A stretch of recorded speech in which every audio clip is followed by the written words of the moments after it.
Assalamualaikum warahmatullahi wabarakatuh. Waalaikumsalam warahmatullahi Alhamdulillahi nahmaduhu wa nasta'inuhu wa nastaghfiruh wa na'udzu bihi min shururi anfusina wa sayyiati a'malina man yahdihillahu fala mudilla lahu wa man yudlil fala hadiya lahu asyhadu an la ilaha illallah wahdahu la syarika lahu wa asyhadu anna Muhammadan 'abduhu wa rasuluhu la nabiyya wa la rasula ba'dah. Amma ba'du. Suatu talabah syadamul ta'ala, sore hari ini kita akan menuntaskan pembahasan terkait dengan mazhab yang 4. Tadi pagi kita sudah bahas mazhab Hanafi dan Maliki. Sore hari ini kita akan bahas dan selesaikan insyaallah mazhab Syafi'i dan Hambali. Imam Syafi'i sama Imam Ahmad bin Hanbal Syaibani. Ada yang belum selesai baca? Pokoknya Haris main nomor 2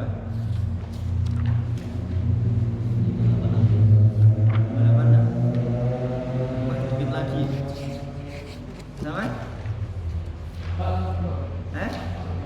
Kurang 4 lembar 4 lembar kurang Madan? 2 lembar Dimas? 580. 580 Andras? Sudah? Baik? 5 lembar.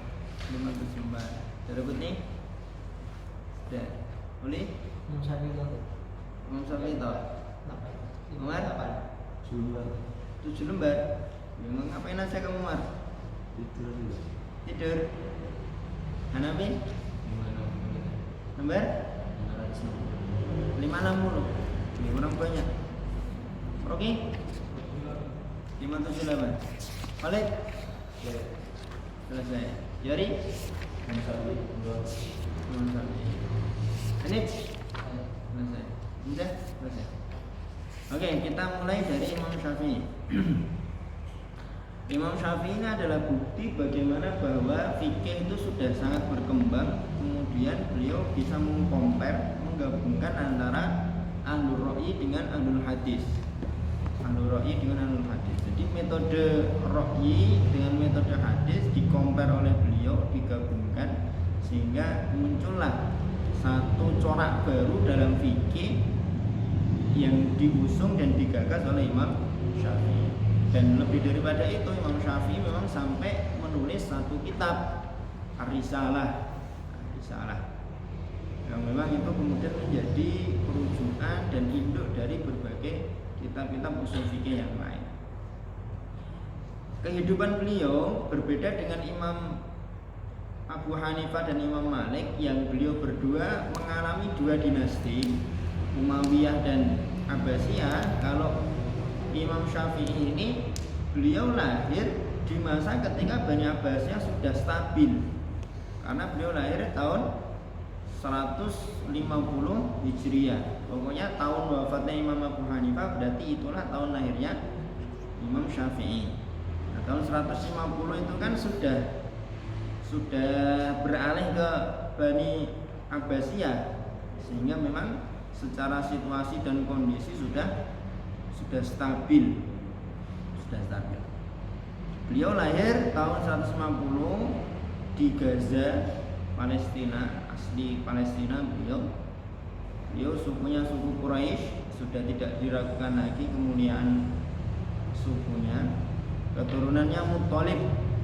Nasab beliau sambung ketemu dengan Rasulullah di Abdi Manaf, nyambung sampai di Abdi Manaf. Dan Imam Syafi'i ini sejak kecil sudah yatim karena ditinggal wafat atau meninggal dunia oleh bapaknya, sehingga memang yang mengasuh adalah ibunya.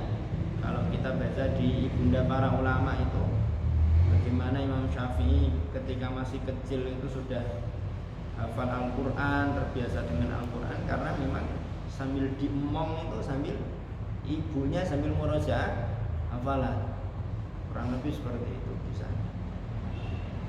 Jadi kalau kita baca cerita-cerita terkait dengan anak-anak yang sejak kecil sudah hafal Quran, itu mesti bapak dan atau ibunya itu seorang hafidhah, kemudian membiasakan anaknya dari sejak kecil untuk mendengarkan Al-Quran. Itu ya, jadi memang sejak dini yang mengasuh beliau adalah sang ibu. Dan sejak kecil beliau sudah hafal Al-Quran, banyak menghafal hadis, dan beliau konsen di awal itu justru malah belajar bahasa Arab. Itu kan di paragraf ketiga halaman 543 itu kan beliau ikut dengan orang-orang Huzail di pedalaman dalam rangka untuk mempelajari bahasa Arab. Karena di antara banyak kabilah yang lain yang bahasa Arabnya paling fasih adalah Huzail ini, orang-orang Huzail. Makanya Imam Syafi'i itu dari segi bahasa, masya Allah ya, sampai ada itu kan satu kitab judulnya Diwan Syafi'i. Itu kumpulan dari syair-syairnya Imam Syafi'i. Kalau syairnya beliau yang masyhur dan sering kita dengarkan, syakautu ila waqi su'ahifdi fa arsyadani ila tarkil ma'asi fa innal ilma nurun wa nurullahi la yuhda lil asi. Kan gitu. Dan yang lain banyak, syair-syair beliau yang lain banyak. Bahkan dikatakan di sini ada Al-Asmu'i itu mengatakan bahwa aku membetulkan syair-syairnya Huzail itu dari seorang pemuda yang bernama Muhammad bin Idris. Maksudnya adalah Imam Syafi'i ketika beliau masih muda.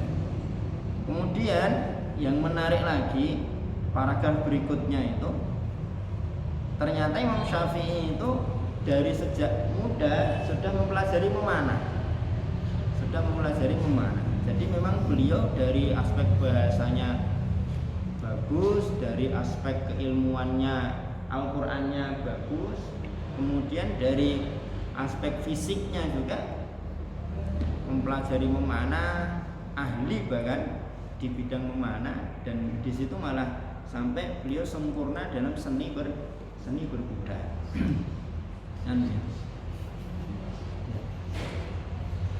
Seni berkuda. Begitu ya teman-teman yang dirahmati Allah Subhanahu wa taala, itu sekilas bagaimana kehidupannya Imam Syafi'i. Ringkas banget, namanya juga ringkas kan.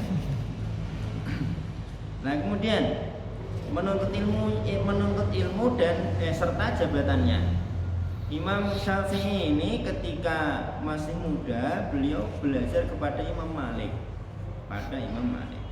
Ada satu riwayat itu menyebutkan kan, kamu belajar sama saya, baca dulu Al-Muwatta. Langsung dilalar sama Imam Syafi'i kan, bahasa kita lalar di murojaah di depan Imam Malik. Ternyata udah hafal dari muqaddimah sampai khatimah kan. Belajar kepada Imam Malik ini sampai beliau wafat tahun 179 Hijriah. Jadi di awal-awal kehidupan beliau itu memang coraknya corak hadis banget, karena belajarnya kepada Imam Malik kan. Begitu. Kemudian di halaman berikutnya 544 itu terlalu banyak yang perlu digaris bawahi ini sampai penuh coret-coretan saya.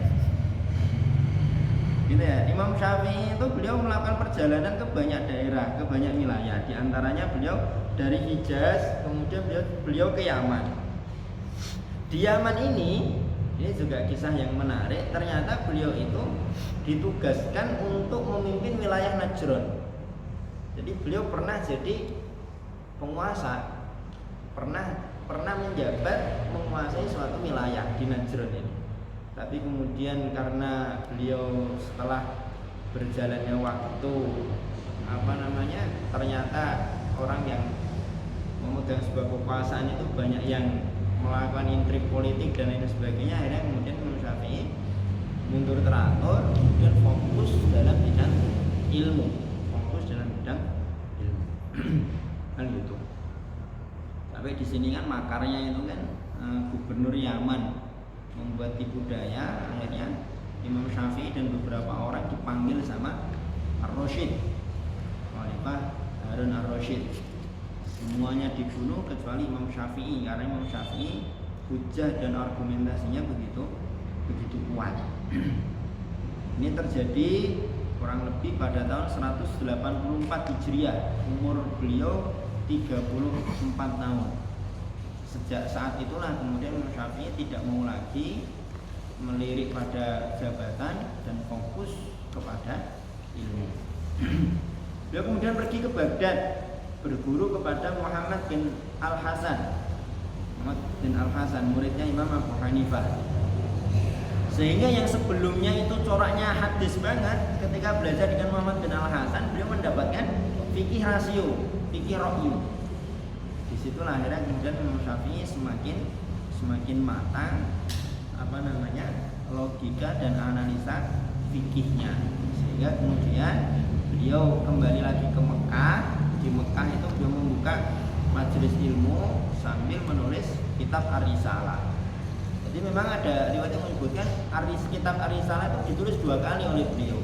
Ditulis ketika masih muda atas permintaannya Abdurrahman bin Mahdi. Kemudian nanti ditulis lagi oleh beliau ketika di Mesir, di akhir-akhir hayat beliau, akhir kehidupan beliau. Itu.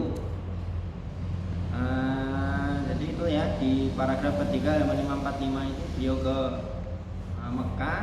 Di Mekah membuka majelis ilmu, di mana di antara yang menjadi murid beliau ketika itu adalah Imam Ahmad bin Hanbal. Ahmad bin Hanbal. Begitu kemudian di bawahnya itu paragraf kedua dari bawah 545 beliau mengatakan mengisyaratkan terkait dengan bagaimana metode beliau dalam memutuskan atau menyimpulkan sebuah hukum. Yang pertama mengamati kitab buah. Kalau dari kitab buah itu diamati tidak ketemu, baru kemudian mengamati sunnah nabawiyah. Setelah itu baru kemudian beliau mengikuti aturan-aturan dalam berijtihad. Itu kemudian halaman berikutnya itu ya kurang lebih sama. Beliau akhirnya kemudian meninggal dunia, wafat pada tahun 204 Hijriah, usianya 54 tahun. Dan meskipun beliau berseberangan atau dalam banyak hal berbeda dengan Imam Malik, tapi ketika menyebutkan nama Imam Malik, beliau masih mencantumkan atau menggelari Imam Malik dengan Ustadz.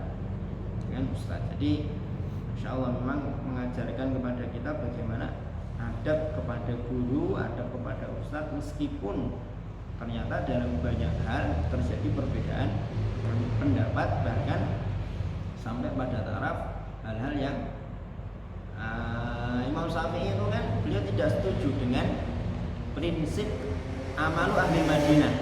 Tadi pagi kan kita pelajari bahwa di antara usul mazhabnya Imam Malik itu amalu ahli Madinah. Menurut Imam Syafi'i tidak bisa. Imam Malik kan sering bilang penduduk Madinah sepakat. Yang menurut Imam Syafi'i tidak bisa seperti itu. Jadi yang namanya kesepakatan atau ijma itu ya ijma'nya ulama, tidak bisa hanya sebatas penduduk Madinah. Karena bisa jadi ada satu hal disepakati oleh penduduk Madinah, tapi menurut ulama yang lain di berbagai penjuru negeri Islam ternyata berbeda pendapat. Tapi ya tetap walaupun seperti itu, Imam Syafi'i memanggil Imam Malik ketika menyebutkan nama Imam Malik tetap menggunakan Ustaz. Begitu. Kemudian keilmuannya Imam Syafi'i serta sumber-sumbernya. Nah, ini jelas. Paragraf pertama itu sudah mewakili baris terakhir halaman 547. Bahwa beliau adalah salah satu ulama yang keilmuannya tidak dapat disaingi. Keilmuan dalam hal apa ya? Berarti dalam seluruh cabang keilmuan kan. Logikanya kan akhirnya seperti itu. Kemudian di paragraf kedua dari bawah itu beliau dikaruniai bahasa Arab, ilmu Al-Quran, fikih hadis, kaidah-kaidah sunnah, dan seterusnya. Sampai ada satu perkataan beliau yang masyhur itu kan, orang yang mempelajari Al-Quran maka nanti dia akan menjadi besar. Orang yang dia menggeluti Al-Quran itu nanti dia akan menjadi orang yang besar. Orang yang menulis hadis nanti hujahnya akan jadi kuat. Kalau tidak percaya, buktikan aja antum banyak membaca hadis-hadis. Nanti mesti ketika antum ngobrol, diskusi dengan teman, nanti argumentasi antum akan lebih kuat dibanding teman yang lain. Yang penting jangan digunakan untuk mendebat ustadz ya. Banyak baca hadis, antum kok banyak baca hadis kenapa? Biar nanti ketika disidang sama ustadz saya bisa menang argumentasinya. Jangan gitu ya. Bukan untuk itu. Dan kalaupun diniatkan untuk itu ya semoga Allah tidak memberikan kelancaran. Orang yang menyelami fikih kedudukannya akan menjadi mulia. Buktikan aja kalau tidak percaya. Antum paham fikih dari Thaharah sampai akhir. Kemudian antum bertugas baik di pondok atau di masyarakat. Kemudian nanti ada santri nanya, antum bisa jawab. Ada masyarakat punya persoalan, antum bisa ngasih solusi. Ada siapa punya kasus tidak bisa diselesaikan, lari ke antum bisa menyelesaikan.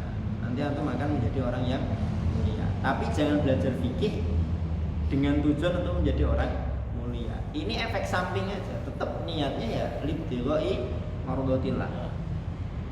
Orang yang belajar atau menyelami bahasa maka peranginya akan menjadi lunak.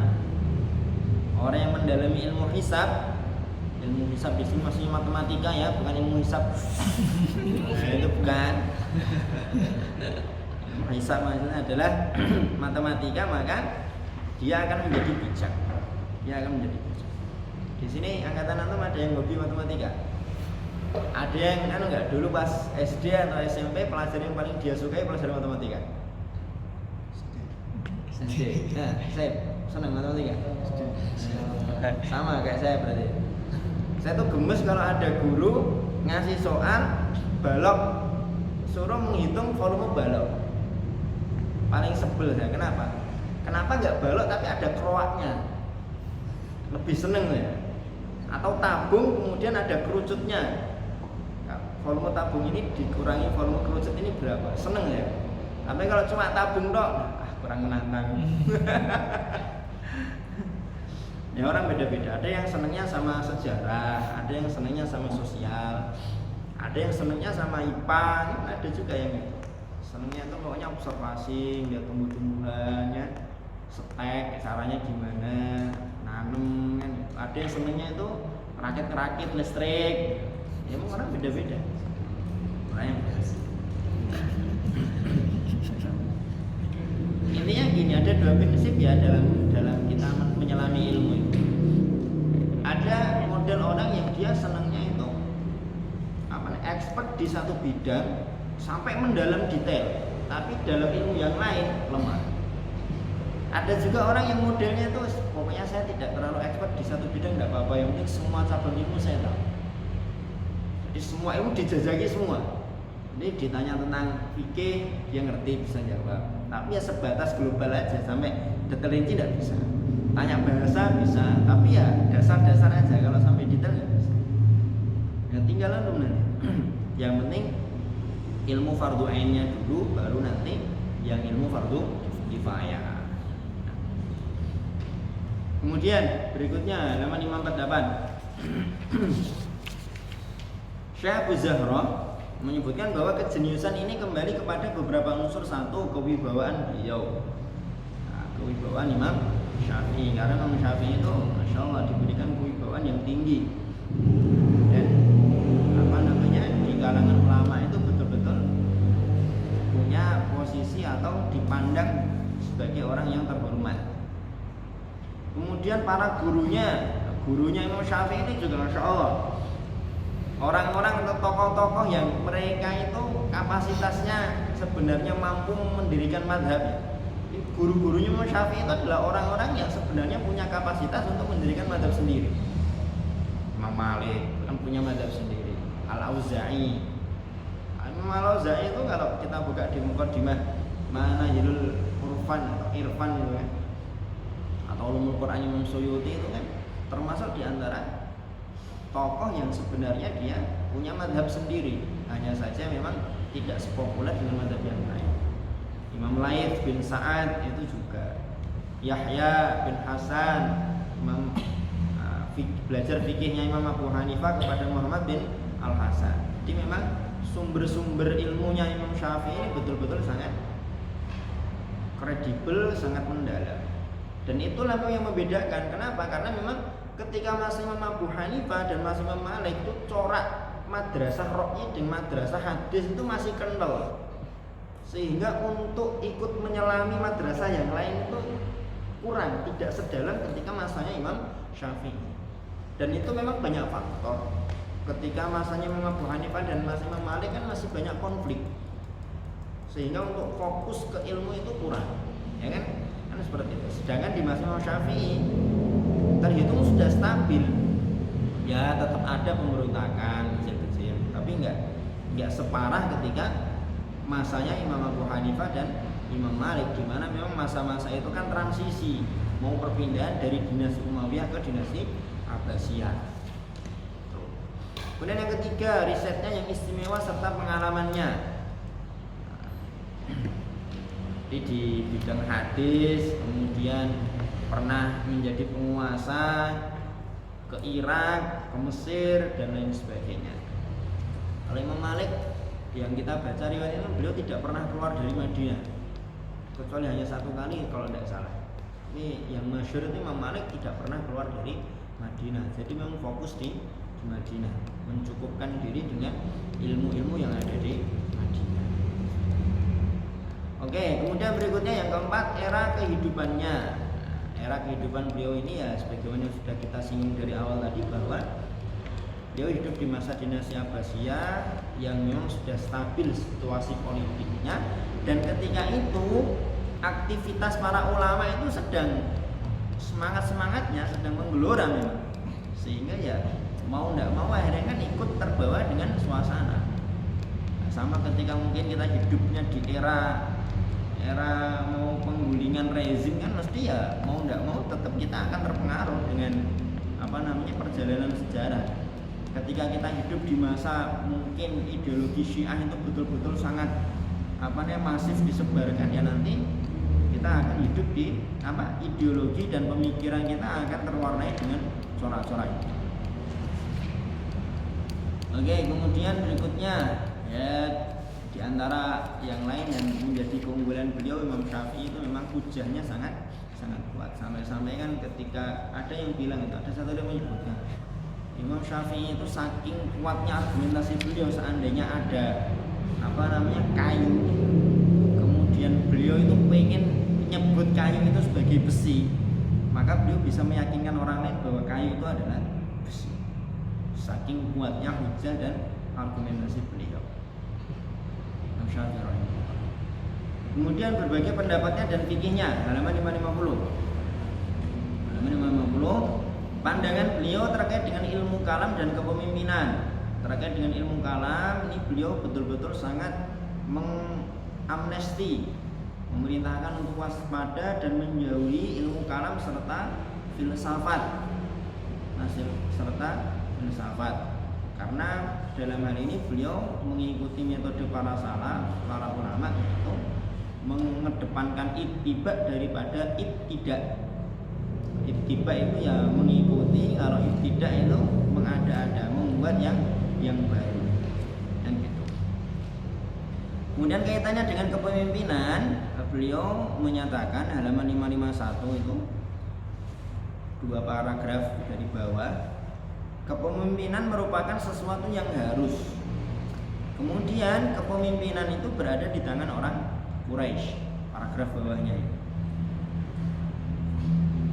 untuk berseberangan dengan orang-orang Khawarij dan orang-orang Syiah itu.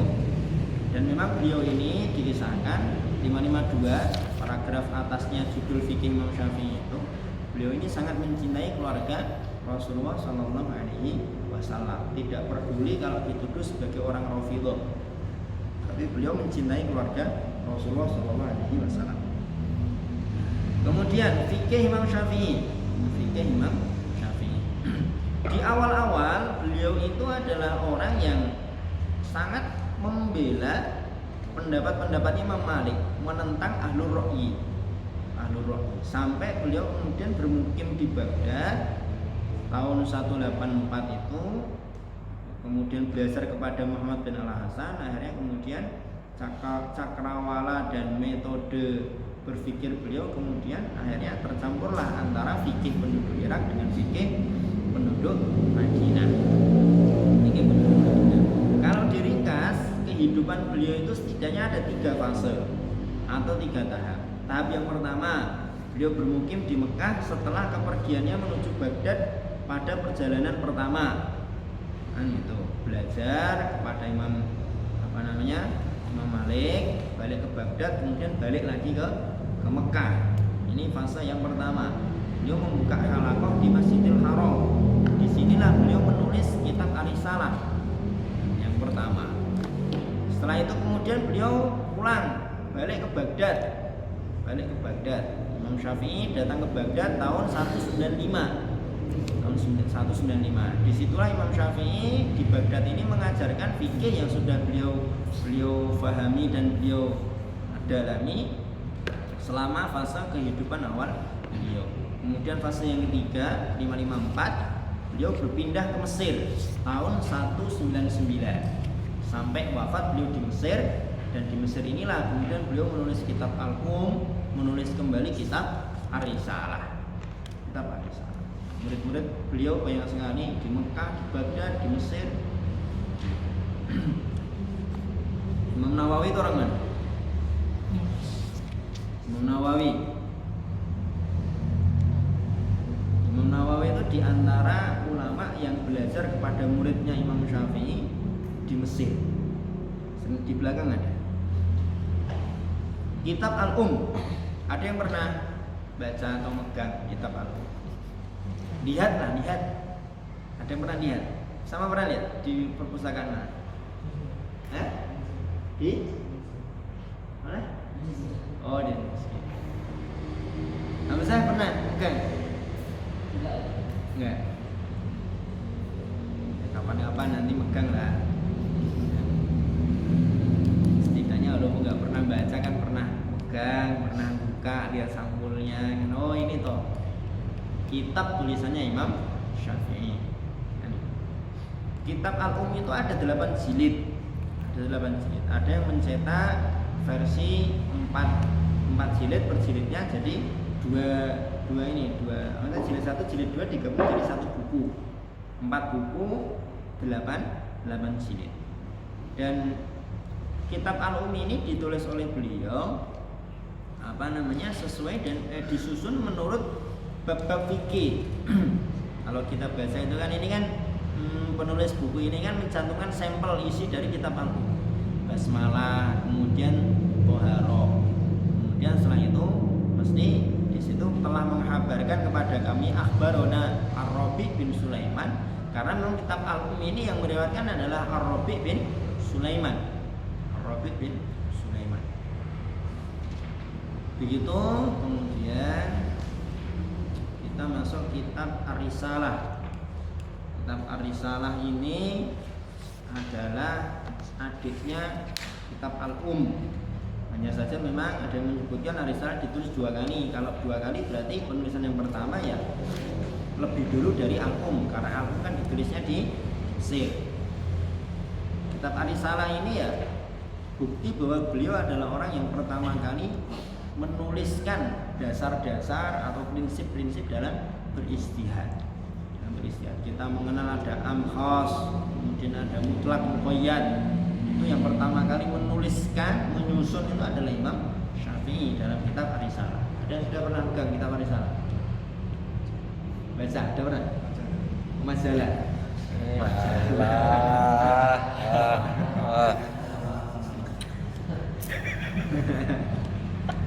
Enggak terlalu tebal, tapi kalau dibaca itu nanti mungkin kalau yang tidak terbiasa mengkaji usul fikih nanti akan bosan bacanya, karena dia seperti cerita. Cuma kalau cerita kan enak, kan ada naik turunnya, ada emosinya. Kalau Ar-Risalah kan usul fikih, jadi emang kayak cerita penting batek. Kalau tidak terbiasa. Usul madhabnya sekarang. Usul madhab beliau ada 5. Yang pertama Al-Quran dan Sunnah, jelas. Al-Quran dan Sunnah. Semua yang dikandung dalam Al-Quran dan As-Sunnah itu kalau ada yang bisa dijadikan sebagai alat untuk istinbatul ahkam, ya berarti tidak akan pernah lari keluar dari Al-Quran dan Sunnah. Nanti ada 3 bentuk lafal-lafal dalam Al-Quran, lafal-lafal umum. Ada lafal-lafal yang bentuknya umum tapi maksudnya umum dan tidak ada kekhususannya. Ada lafal yang zahirnya umum, maksudnya umum, kemudian lafal itu bisa dikhususkan. Ada juga lafal yang bentuknya umum, maksudnya tapi khusus. Seperti dalam surat Ali Imran itu. alladzina qala lahumun nasu innan nasa qad jama'u lakum fakhshawhum fazadahum imana wa qalu hasbunallahu wa ni'mal wakil. Alladzina qala, ini kan orang yang mengucapkan, ini orang-orang khusus. Qala lahumun nasu, an-nasu ini juga khusus. Innan nasa qad jama'u lakum, an-nasa ini juga khusus. Padahal lafalnya an-nas. An-nas itu kan manusia, tapi manusia di sini dimaksud adalah orang-orang khusus, yaitu orang-orang yang bersama Nabi ketika setelah perang Uhud. Kemudian usul madzhab yang kedua adalah ijma, halaman 563. Adalah ijma. Ijma dalam pandangan beliau yang menduduki prioritas nomor 1 untuk dijadikan sebagai landasan berfatwa atau istimbatul ahkam adalah ijma'nya para sahabat. Ijma'nya para sahabat. Kenapa? Karena ketika para sahabat berijma, maka menurut beliau artinya betul-betul kesepakatan para sahabat itu didengar atau dilihat dari Rasulullah SAW. Yang ketiga, 565. Nah, terkait dengan ijma nanti kalau antum baca di situ bagaimana Imam Syafi'i mengingkari prinsipnya Imam Malik kaitannya dengan amalu ahli Madinah. Kemudian yang ketiga adalah qaul sahabi, perkataan seorang sahabat. Terutama adalah perkataan seorang sahabat yang tidak diselisihi oleh sahabat yang lain. Baru kemudian menggunakan qiyas. Beliau itu melarang untuk beristihad sendiri. Selama kasus itu masih bisa dikiaskan dengan ayat atau dengan hadis atau dengan peristiwa di masa sahabat, beliau melarang untuk beristihad. Jadi seluruh aspek kehidupan itu sudah ada pokoknya dalam Al-Quran, dalam As-Sunnah, dan dalam sejarah kehidupannya para sahabat. Sehingga beliau memang melarang untuk beristihad sebelum melakukan untuk beristihad sendiri sebelum melakukan qiyas. Sebelum melakukan qiyas. Kok 4 ya? Tadi 5 kok kayaknya. Yang satu apa ya? Enggak disebutkan di sini. Oh, yang keempat itu ya perselisihan pendapat para sahabat ya. Itu maksudnya di qaul sahabi. Di qaul sahabi. Penyebaran mazhabnya untuk Imam Syafi'i ini penyebarannya besar sekali di banyak daerah, terutama di daerah Mesir.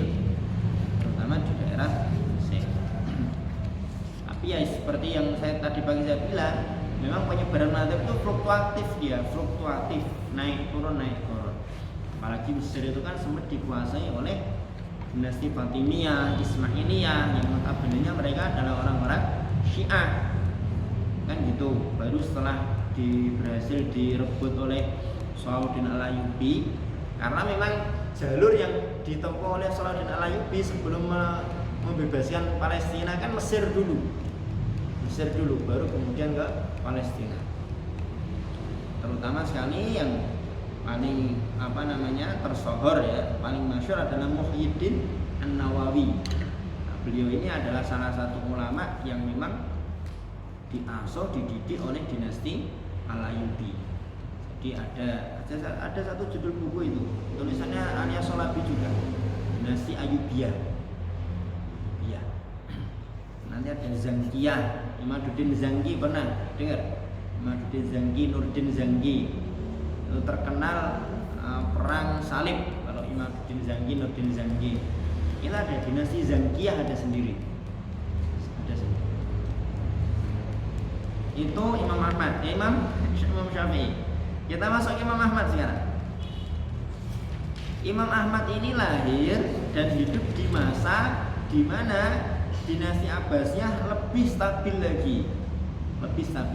Dan memang jadi sunatullah ya, kalau suatu negara, suatu kekuasaan itu dari sektor eksternal itu udah padam, kemudian tidak banyak gejolak pemberontakan, itu biasanya konflik itu justru malah terjadi di lingkaran internal.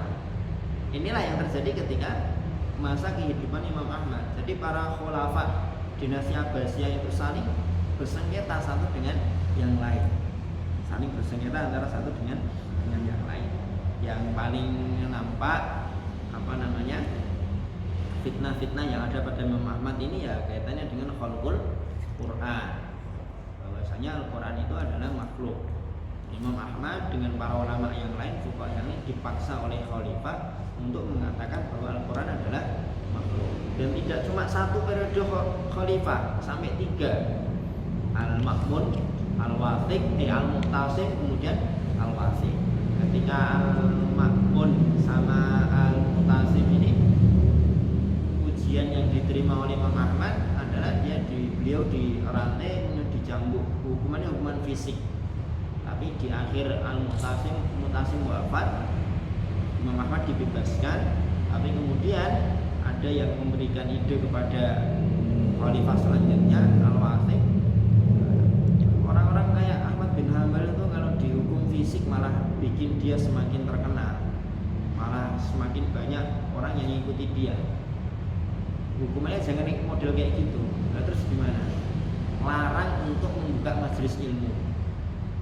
Karena betul itu selama sekian tahun itu kan Imam Ahmad dilarang untuk membuka majelis ilmu. Nah, Imam Ahmad ini karena hidup di mana ideologi Mu'tazilah itu betul-betul menampakkan taringnya, akhirnya ya Imam Ahmad ini dikenal dengan sebutan Imam Ahlus Sunnah karena betul-betul menjaga ideologi dan akidah Ahlus Sunnah dari berbagai ideologi yang lain. Kan itu. Ya kurang lebih begitulah ringkasannya. Nanti untuk baca sendiri. Yang belum selesai membaca Imam Ahmad nanti diselesaikan. Oke? Kalau masanya Imam Syafi'i masih mencari corak, maksudnya belajar Ahlul Ra'yi, belajar kepada ahli hadis. Masa Imam Ahmad itu sudah ada di hadapan beliau. Maksudnya metode ahli hadis dan metode Ra'yi itu memahami ahkam berdasarkan corak fikih dengan memahami ahkam dengan corak hadis itu sudah tersedia di hadapan beliau, tinggal pilih mana. Awal-awal kehidupan beliau menggeluti fikih, tapi kemudian nggak dilanjutkan. Ternyata beliau merasa yang lebih beliau condongi itu adalah aspek hadis. Makanya beliau di Baghdad belajarnya kepada para ahli hadis. Beliau melakukan banyak perjalanan itu dalam rangka untuk mengumpulkan hadis. Nah, kalau kita lihat di Al-Musnad itu kan, beliau mengumpulkan Al-Musnad itu kan sejak usia 16 tahun. Jadi sejak usia 16 itu beliau mengguru pada ahli hadis, hafal, catat, ditulis. Bukan karena hafalan beliau yang lemah, bukan. Hafalan beliau kuat, tapi beliau khawatir untuk salah ketika meriwayatkan atau menyampaikan hadis kepada murid-muridnya, kepada orang-orang banyak. Karena majelis yang beliau buka itu kan, kalau antum melihat di bagian majelis itu kan, duduknya beliau untuk menyampaikan hadis dan fatwa. Itu kan yang hadir di Masjid Agung Baghdad itu sampai 5.000 orang.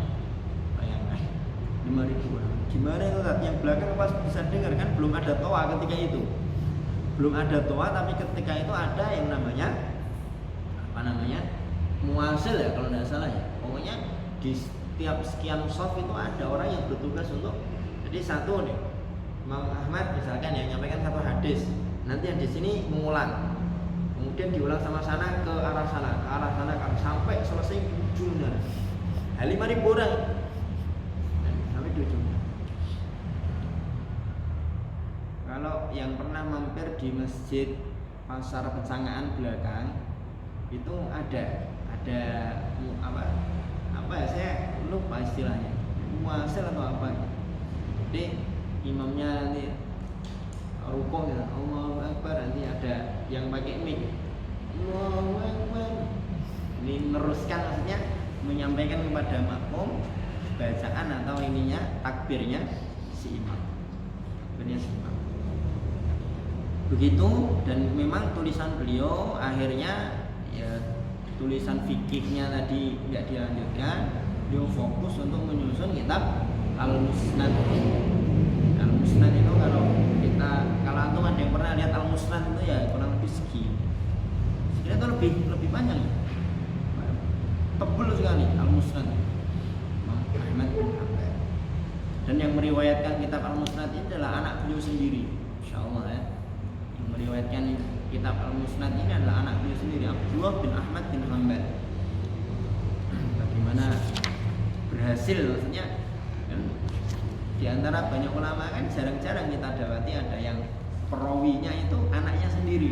Nah, ini Imam Ahmad ini anaknya sendiri yang meriwayatkan kitab, karena memang di masa-masa akhir kehidupan beliau itu kan karena itu tadi safar, hafal, catat, safar, hafal, catat, safar, jadi belum tersusun dengan rapi. Akhirnya kemudian dirapikan, dibacakan oleh Imam Ahmad, dirapikan oleh anak beliau Abdullah bin Ahmad bin Hanbal. Belakangan sampai malah sudah ada yang merapikan sesuai dengan bab-bab fikih. Itu antum lihat di halaman 577 itu. Paragraf paling bawah. Sudah disusun berdasarkan bab-bab fikih sehingga lebih mudah untuk dibuka. Kalau model musnad kan susah karena dia urutannya itu berdasarkan nama sahabat. Di hadis itu ya berdasarkan sahabat. Musnad Umar bin Khattab. Ya hadis-hadis yang ada di situ adalah hadis yang diriwayatkan dari Umar bin Khattab. Dalam seluruh perkara, ya pokoknya hadis yang diriwayatkan dari Umar bin Khattab. Ini disusun dan dirapikan oleh Syekh Ahmad Al-Banna, ayahanda dari Syahid insyaallah Hasan Al-Banna. Judulnya Al-Fathur Rabbani ala Musnadil Imam Ahmad bin Hanbal Asy-Syaibani. Usul madhabnya sekarang. Usul madhab beliau yang pertama adalah nas Al-Quran atau nas Sunnah. Nas Al-Quran maupun nas Sunnah. Walaupun ada sahabat yang berfatwa, kalau fatwanya sahabat itu menyelisihi nas Sunnah, maka yang didahulukan oleh beliau adalah nas Sunnah, hadisnya. Gitu. Kemudian yang kedua adalah fatwa para sahabat. Fatwa para sahabat. Beliau menghindari penyebutan ijma. Ini menurut beliau ya fatwa. Walaupun para sahabat yang lain itu diam, ya tetap namanya fatwa, bukan ijma. Karena menurut beliau ya bisa jadi ada yang menyelisih pendapat tersebut. Itu. Kemudian halaman 581 itu disebutkan kalau ada pendapat sahabat itu mesti ada dua kemungkinan. Pendapat itu menyebar di kalangan sahabat kemudian tidak ada yang menyelisihi, atau pendapat fatwa sahabat itu tidak menyebar di kalangan para sahabat, dan tidak diketahui adanya sahabat yang menyelisihi. Nah, dua-duanya ini dipakai dan menduduki urutan kedua untuk dijadikan sebagai bahan istinbatul ahkam dalam mazhab Hambali. Kemudian yang ketiga, lah bagaimana kalau sahabat itu berselisih pendapat? Maka dipilih salah satu pendapat yang lebih dekat dengan Al-Quran dan As-Sunnah. Maka tidak boleh hanya sekedar milih, dibaca dua-duanya, dilihat, diriset, dikaji, didalami mana pendapat yang lebih dekat dengan Al-Quran dan As-Sunnah. Kemudian yang keempat, berpijak pada hadis mursal dan hadis lemah. Nah ini yang sering ditanyakan kalau kita mengkaji usul mazhabnya Imam Ahmad. Loh, mosok hadis lemah kok dijadikan sebagai pijakan untuk istinbatul ahkam? Nah, Imam Ahmad itu membagi hadis cuma dua, sahih sama lemah. Tidak ada istilah hasan. Nah, hadis lemahnya Imam Ahmad itu yang sekarang disebut sebagai hadis hasan. Karena menurut beliau hadis lemah itu bisa Anda lihat di halaman 585 paragraf kedua. Hadis lemah yang diterima dan diamalkan dalam mazhabnya Imam Ahmad itu adalah hadis yang dia tidak mengandung kedustaan. Lemahnya itu tidak sampai lemah karena perawinya berdusta, atau hadisnya hadis mungkar, atau hadis yang ada perawi muttahamnya tertuduh. Jadi betul-betul memang lemahnya itu ya lemah, bukan lemah yang fatal. Makanya kalau hari ini ya lemahnya itu menduduki status hasan. Hadis mursal juga gitu. Menurut Imam Ahmad seluruh hadis mursal diterima, baik yang mursal itu mursal sahabi atau mursal tabi'i. Ingat ya tadi pagi ya definisi dari hadis mursal ya. hadis yang tidak mencantumkan atau menggugurkan nama sahabat. Nah, artinya di tingkat sahabat itu tidak disebutkan. Jadi beliau lebih mendahulukan hadis mursal dan hadis dhaif daripada qiyas. Makanya kalau kita lihat hari ini mazhab Hambali itu begitu marak dan menyebar luas di daerah Saudi. Karena memang dari Imam Ahmad ini betul-betul berpijak pada ini. Pokoknya qiyas itu, bahkan pendapat itu paling mentok terakhir. Kalau sudah tidak ada lagi Al-Quran, tidak ada lagi sunnah, tidak ada lagi fatwa sahabat, barulah kemudian qiyas, barulah kemudian beristihad sendiri. Walaupun perkataan sahabat atau hadis itu statusnya lemah, itu lebih didahulukan daripada seseorang beristihad sendiri. Itu menurut mazhab Imam Ahmad bin Hanbal. Begitu kemudian penukilan ilmu beliau dan penyebaran mazhabnya, itu tadi sudah kita bahas ya. Ada Soleh ini juga anak beliau. Abdullah bin Ahmad ini juga anak beliau. Ahmad bin Muhammad bin Hani, Abdul Malik bin Abdul Hamid bin Mihran al-Maimuni. Kemudian ada Abu Bakar al-Marwazi dan seterusnya. Kemudian yang paling akhir dari pembahasan Imam Ahmad, kita seringkali ketika membaca kitab fikih, khususnya kitab fikih yang muqaran. Kitab fikih muqaran itu maksudnya kitab fikih yang disitu seperti fikih Islam adilatuhu. Jadi 4 mazhab dicantumkan semua. Misalkan bab i'tikaf, maka nanti mazhab Hanafi disebutkan lengkap, mazhab Hanafi. Kemudian Maliki disebutkan, Syafi'i disebutkan, Hambali disebutkan. Ketika kita membaca dalam mazhab Hambali, mesti nanti di situ ada salah satu riwayat dari Imam Ahmad, salah satu riwayat dalam Imam Ahmad, salah satu riwayat dari Imam Ahmad. Kenapa kok banyak riwayat dalam mazhab Imam Ahmad? Karena memang beliau itu, ya karena itu tadi landasan istimbatul ahkamnya beliau itu ada fatwa sahabat, itu disebutkan semua ketika terjadi perselisihan dalam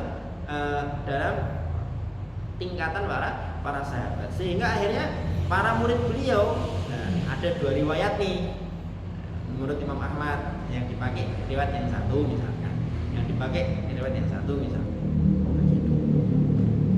Hatta ketika kita buka dan baca Majmu' Fatwanya Syekhul Islam Ibnu Taimiyah, nanti juga kita akan mendapati di beberapa kasus, di beberapa hal beliau menyitir atau menggunakan salah satu dari riwayat Imam Ahmad. Nah, begitu. Itu pembahasan paling akhir dari Imam Ahmad bin Hanbal. Nah, selesai sudah kita membahas 4 mazhab: Imam Malik, Imam Abu Hanifah, Imam Malik, Imam Syafi'i, Imam Ahmad bin Hanbal.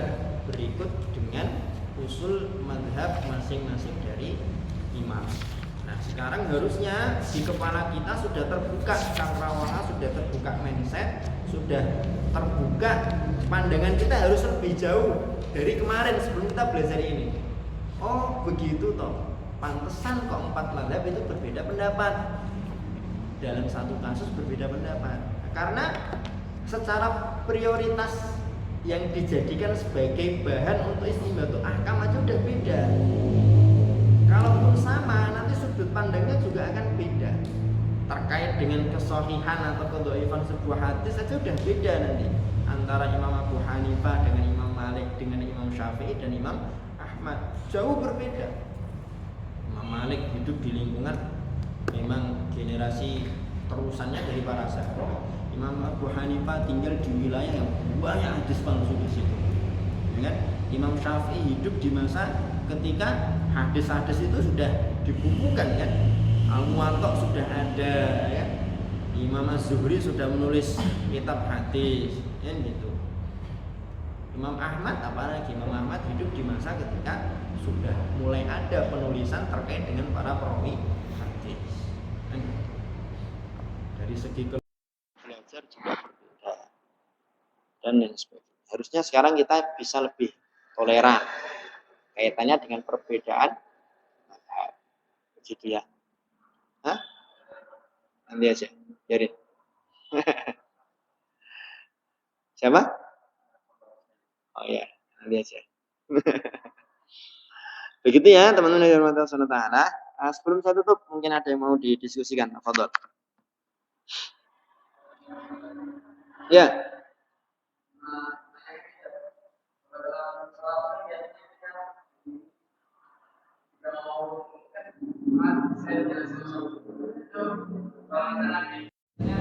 Kan ada orang langsung rapat kan, terus ada juga orang yang langsung sungguh. Apanya yang dirapati? Kaki tumit. Heeh. Heeh. Heeh.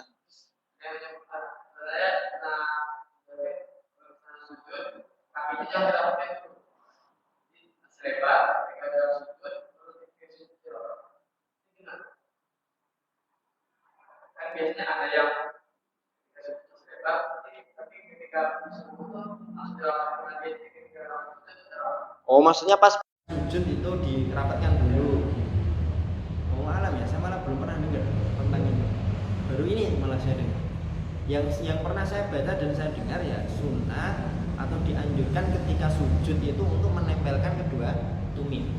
Itu aja. Kalau soal ketika berangkat sujud itu direnggangkan atau dipepetkan itu malah saya baru dengar ini. Allah alam. Semoga nanti ketika kita baca-baca kitab nemu terkait dengan itu. Nah, Ustaz Antum dari kitab apa maksudnya landasan ininya hujahnya? Habis sholat tuh dimarahin gitu ya. Karena sebelum berangkat sujud sudah dirapatkan dulu. Lebih baiknya masalah itu perlu dirapatkan. Oh alam ya. Apakah mungkin untuk menghindari renggangnya soft sholat ya? Bisa jadi. Tapi kan renggang atau rapatnya soft itu tidak bagian dari rukun sholat. Nah ini yang banyak kaum muslimin salah memahami.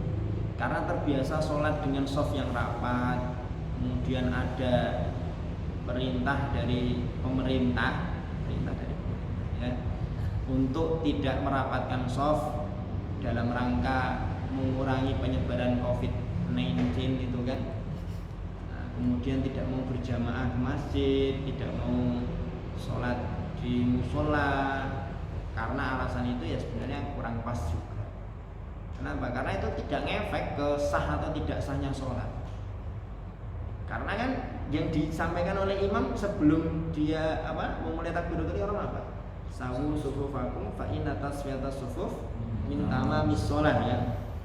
Bagian dari kesempurnaan sholat, bukan bagian dari sah atau tidak sahnya sholat.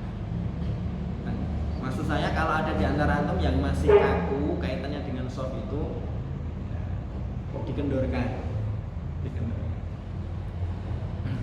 Atau mungkin ketika kita sholat di masjid atau di musola orang lain, maksudnya orang lain itu orang yang belum belajar kaitannya dengan merapatkan sos bagaimana kita, kemudian kita mepet sampai kaki kita diinjek sama dia. Nggak usah segitunya. Maksudnya ya bisa jadi memang ilmu dia kaitannya dengan soft ya, mengatur soft itu seperti itu loh maksud saya. Jangan sampai kita memaksakan perspektif kita kepada orang yang belum paham, belum punya pemahaman, belum punya kesamaan perspektif dengan kita. Nah, itu kan tidak pas. Kan?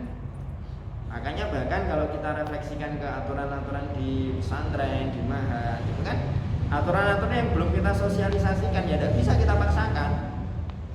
Tapi aturan-aturan yang sudah disosialisasikan, sudah dibaca, sudah disepakati bersama, yaitu sudah menjadi wewenang asatid untuk menegakkan aturan kaitannya dengan itu dan atau konsekuensi terkait dengan aturan tersebut. Biasanya yang sering terjadi kasus itu bersilat lidah. Itu kan larangannya anutat. Kalau ini kan nggak apa-apa. Padahal sebenarnya hati dan pikiran dia tuh sadar betul, paham bahwa yang dia kerjakan itu bagian dari yang dilarang itu. Seringnya ya, kok tahu tak? Saya pengalaman jadi objek dan pengalaman menangani. Dulu saya kan bandel orang, sama Khalil ini bandel saya. Anda jangan merasa paling nakal, masih ada yang dulu lebih nakal dari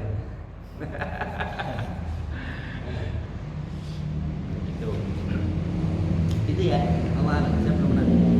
Ada lagi? Ya. Itu saya pernah dengar ada yang bilang gini, kalau misal naruh kitab ataupun Quran di lantai itu nggak apa-apa, yang penting nggak ada unsur perendahan. Itu barangkali antum ada nggak pernah baca gimana jawabannya? Nah, tinggal kita tanya gini, unsur tidak merendahkan kitab dan Al-Quran ketika kita taruh di lantai itu apa? Sisi mana kok bisa kita naruh Al-Quran di lantai itu tidak menghinakan? Sisinya dari mana? Dia lihatnya dari mana? Sama seperti orang yang gini, isbal itu kan dilarang kalau sombong. Kalau tidak sombong kan nggak dilarang, nggak apa-apa. Nah justru ketika kita isbal kemudian kita bilang kita nggak sombong, itulah kita sedang sombong. Paham logikanya ya? Jadi tidak selalunya segala sesuatu bisa dikaitkan dengan sebab, karena justru dilarang itu ya karena sebab itu ada pada larangan tersebut. Paham ya? Kurang lebih seperti Umar. Ada lagi? Ya, 2 pertanyaannya. Gini soalnya.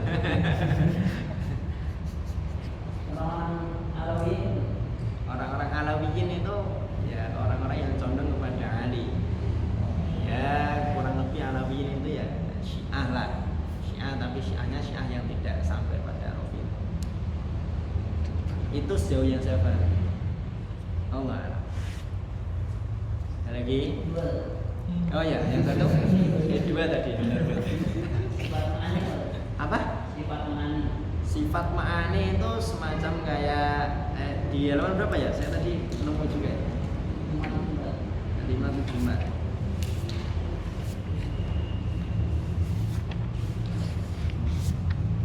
Baris berapa ya?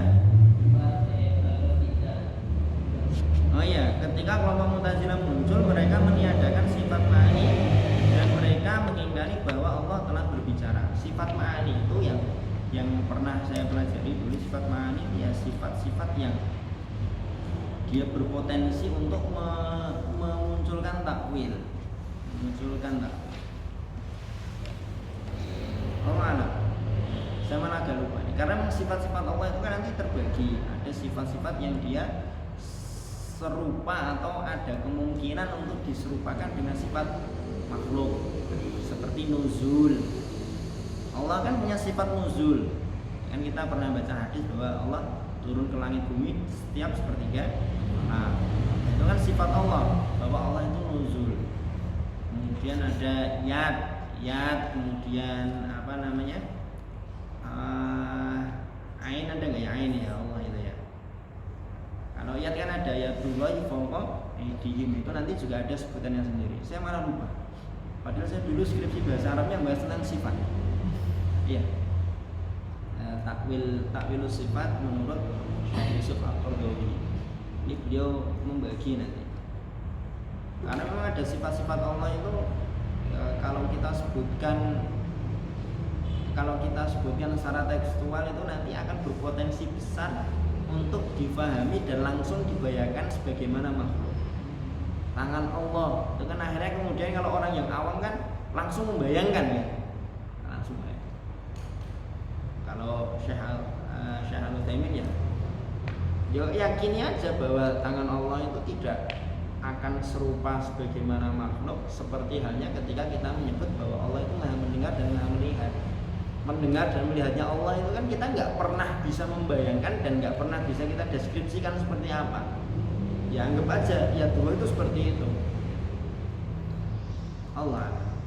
Nah kaitannya dengan sifat ini juga menjadi apa ya? Diskusi perdebatan yang tidak pernah selesai. Dan yang naif itu kadang ada oknum-oknum orang-orang yang menjadikan perbedaan pendapat kaitannya dengan sifat ini sebagai alat untuk memprovokasi. Allah alam. Itu ya, udah ya. Udah 2 aja. Ada lagi? Dikit tentang itu boleh ya? Apa?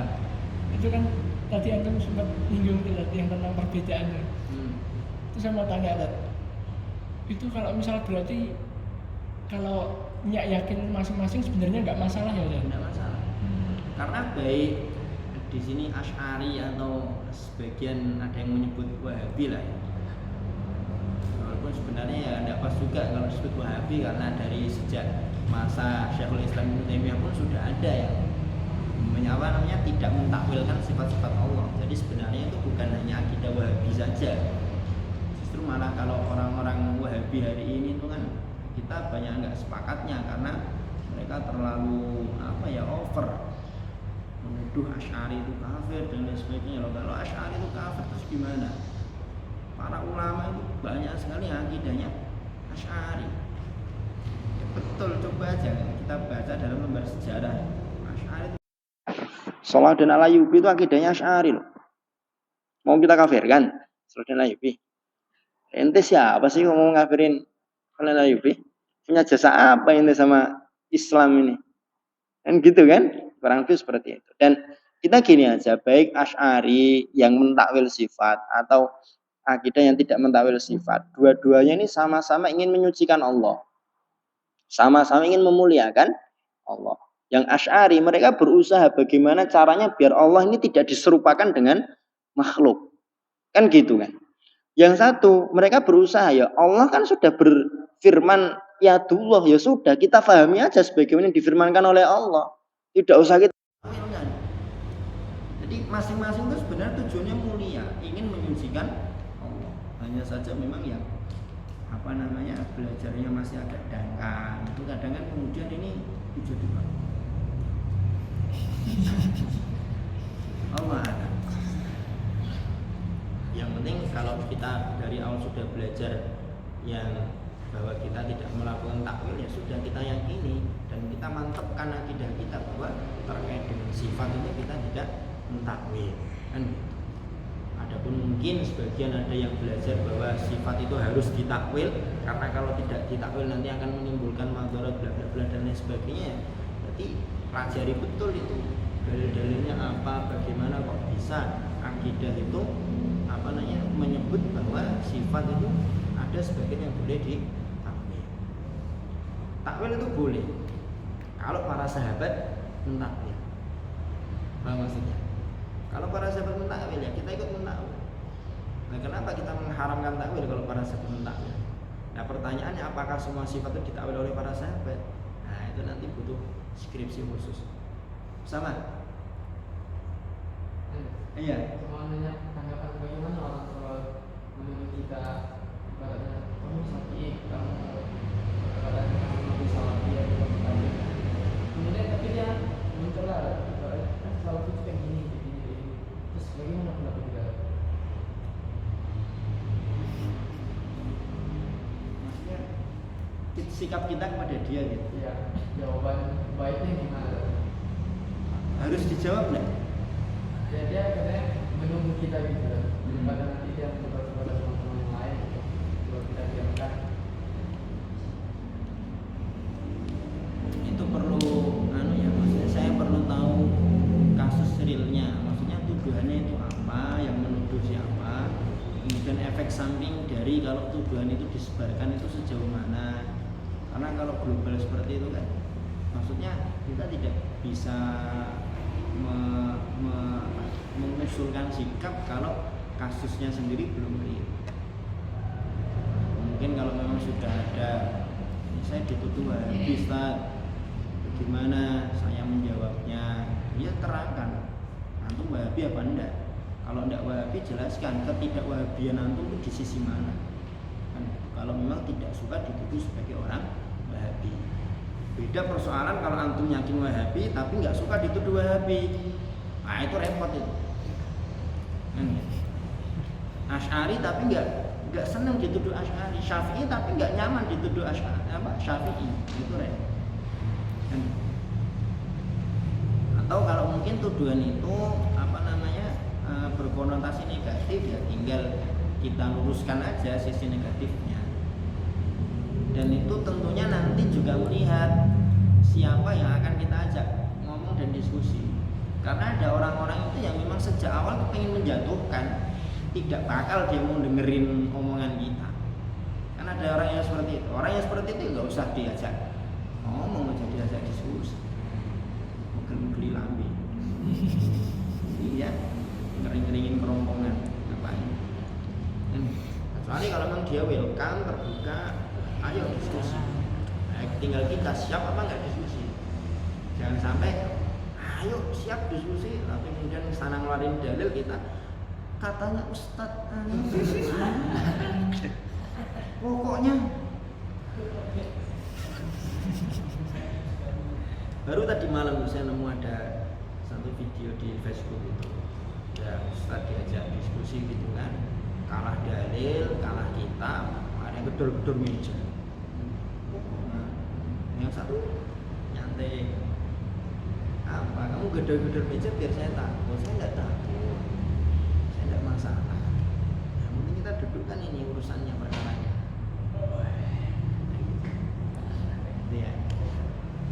Makanya apapun yang sekarang kita pelajari, kita yakini, kita pahami menjadi ideologi dan pemikiran kita, itu betul-betul harus kita bangun di atas ilmu. Jangan sampai hanya karena katanya dan katanya. Kalau masih ada aktivitas kita itu yang berdasar karena katanya, itu sebisa mungkin cari landasan dalilnya, baca bukunya, biar nanti ketika kita disoal oleh orang lain kita tidak keder. Kamu kok subuh tidak kunut? Maksudmu piye? Subuh itu ada kunut? Enggak kok, enggak kunut subuh itu. Lah dalilmu apa? Subuh itu enggak kunut. Bid'ah kunut itu. Loh. Bid'ah. Berarti Imam Syafi'i itu membuat bid'ah.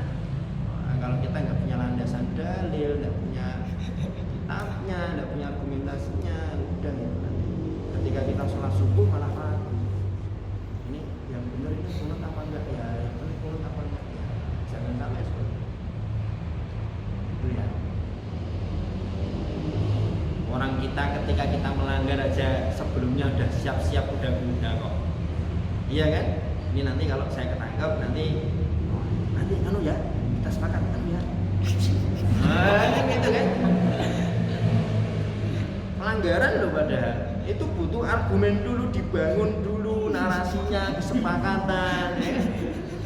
Oh, Safari kok menjiwainya. Ya jalan tahu. Makanya jangan coba. Kalau pas sidangnya nggak ketemu saya tuh mujur. Apalagi kaitannya dengan amal, hubungan kita dengan Allah Subhanahu wa taala. Allah. Satu lagi kalau ada terakhir. Iya. Kalau sholat terus imamnya itu kunut, kita nggak ikut kunut nggak apa-apa. Ada yang bilang nggak apa-apa, tapi kalau antum tanya saya ikut kunut. Tanya kenapa? Tanya kenapa? Kenapa? Tanya lah. Itu nggak apa-apa.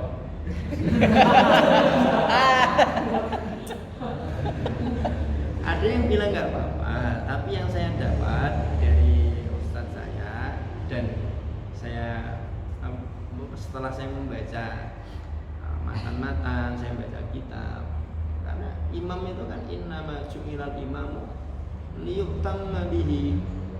Imam itu kita jadikan imam untuk apa? Untuk diikuti, ya kan? Tapi kan bukan saya tadi yang jadikan dia imam loh. Ketika kita jadi makmum dia, otomatis kita ridho dia sebagai imam kita. Dia kunut ya ikut kunut, kan gitu. Apakah kunut itu membatalkan sholat? Enggak kan?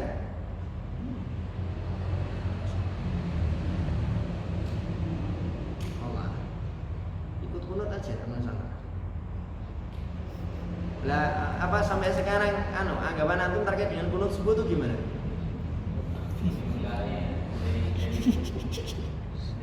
Dari nggak pernah.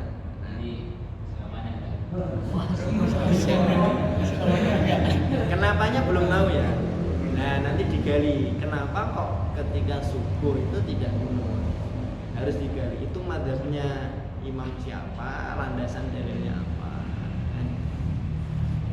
Nanti Nanti ketika sudah tahu landasan dalilnya yang tidak kunut itu apa, kenapa, hadisnya apa, rekomendasinya apa, setelah itu baca yang kunut. Kenapa kok subuh itu ada kunut? Landasan dalilnya apa? Menurut fatwanya siapa? Bagaimana runtutan berpikirnya kok akhir istimbatul ahkamnya kok sampai ada kunut dijadikan sebagai sunnah dalam mazhab Syafi'i. Nah, setelah kita baca lengkap dua-duanya, tanya kepada hati, lebih condong dan lebih lebih kuat dalil yang mana kaitannya dengan kunut itu. Kalau pilihan hati kita sudah, oh berarti insya Allah ini dalil yang lebih kuat adalah yang tidak kunut, ya sudah kita tidak pakai. Termasuk kaitannya dengan baca basmalah ketika sholat sebelum membaca Al-Fatihah. Itu yang mengatakan tidak pakai basmalah cuma satu mazhab.